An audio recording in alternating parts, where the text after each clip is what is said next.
On peut raisonnablement identifier un impact de 30% de hausse sur le chiffre d'affaires de cette formation.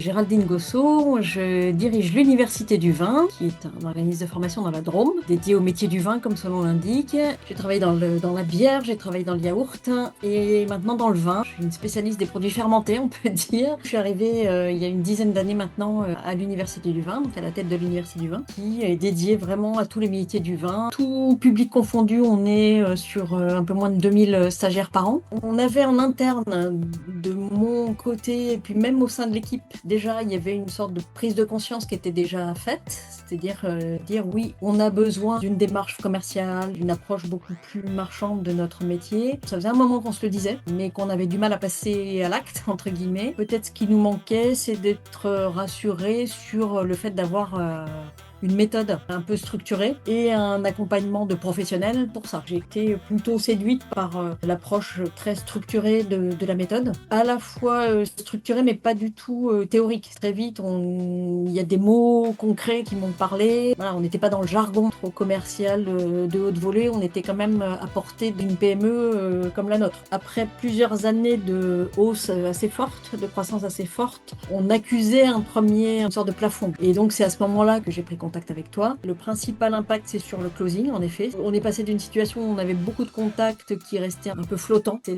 là-dessus qu'on a un peu plus ferrailler et bouger les lignes, et également sur le panier moyen. C'est ça aussi dans la méthode que j'ai apprécié, c'est plus donner envie à l'acheteur de venir chez nous que de lui vendre une formation à tout prix, quoi. On peut raisonnablement identifier un impact de 30% de hausse sur le chiffre d'affaires de cette formation. Ça apporte une certaine sécurité quand même par rapport aux enjeux d'un chef d'entreprise, quoi. Belle aventure.